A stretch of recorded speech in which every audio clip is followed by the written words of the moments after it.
разумом. Fundamentally, this word kriya means action or movement. В своем основном значении слово крия обозначает действие или движение.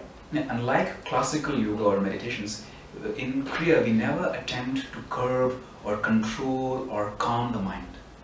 В крии, в отличие от классической медитации и классических практик йоги, мы не стараемся каким-то образом ограничить или успокоить свой разум. Instead, we create certain kinds of subtler internal activity which provides us access into deeper states of consciousness.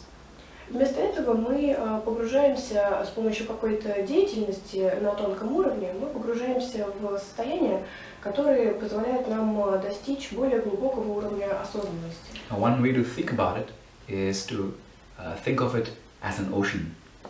Можно представить это в образе океана. So in the ocean you have the waves, different kinds of waves. Sometimes the waves are choppy and sometimes the waves are more silent, more even. В океане бывают волны, они бывают разного качества. Иногда волны более ровные, спокойные, иногда они хаотичны, бурные. So we have waves of fear, waves of love, waves of tenderness, waves of anger, waves of chaos. So there are so many different kinds of waves to our mind. Точно так же и наш разум обладает множеством разных свойств, и разные волны появляются в нем. Это волны страха, волны ненависти, волны нежности, волны любви. So we're not trying to do anything with the waves directly in Kriya. You don't try to control the waves because it never works. В крии мы не пытаемся сделать что-то, чтобы повлиять на сами волны, потому что если мы пытаемся контролировать волны разума, это никогда не Instead, we learn how to dive deep into the ocean so you can find this stillness which is happening right in the middle of these chaotic waves. Поэтому в крии мы не пытаемся ничего сделать с волнами разума. Вместо этого мы изучаем, как погрузиться ниже и глубже, чем эти волны, прямо в середину, где уже не будут на нас влиять все эти хаотичные движения. So there is this stillness, there is this vastness, there is this joy which is there regardless of whatever is happening on the surface.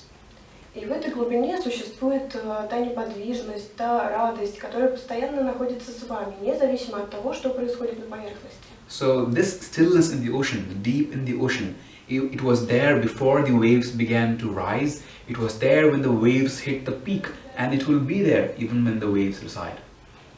Эта неподвижность была с самого начала. Она была там еще до появления волн, до того, как они достигали своего пика, когда они становились хаотичными. И так эта неподвижность там и останется, даже когда волны исчезнут. So with Kriya, we're not trying to arrive at any state, any particular state, because whatever state you create, it will come, rise, peak, and then collapse.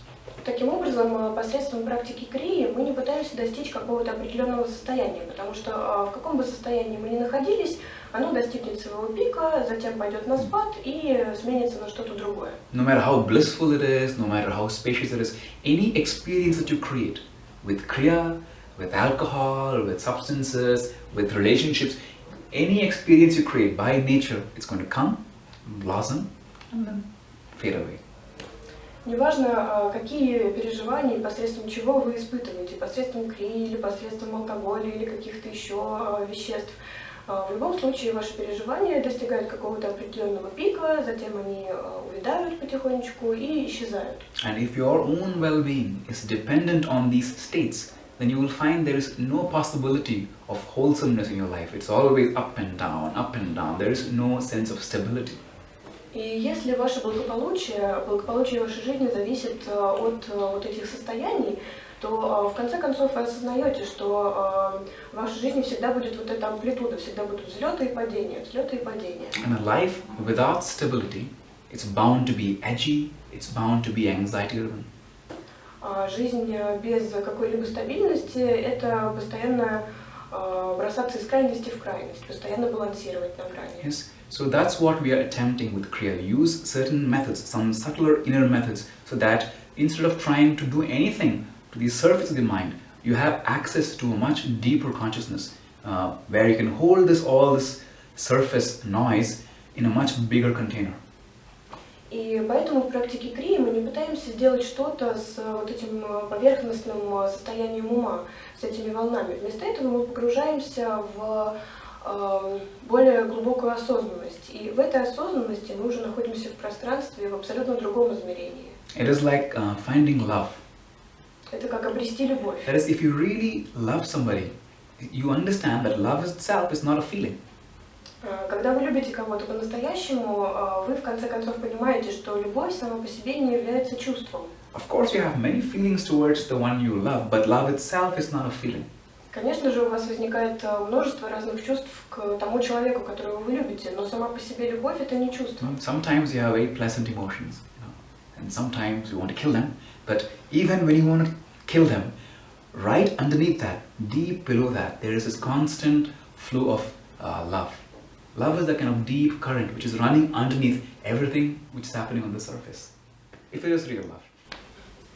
Когда вы любите кого-то, вы можете испытывать приятные эмоции по отношению к этому человеку, но иногда бывают моменты, когда вам хочется его убить. Но даже глубоко за пределами вот этих вот негативных ощущений, когда вы хотите убить этого человека, все равно есть какой-то поток. Этот поток и есть любовь. И если это настоящая любовь, то это не переменчивые чувства, это всегда находится за пределами чувств, глубже.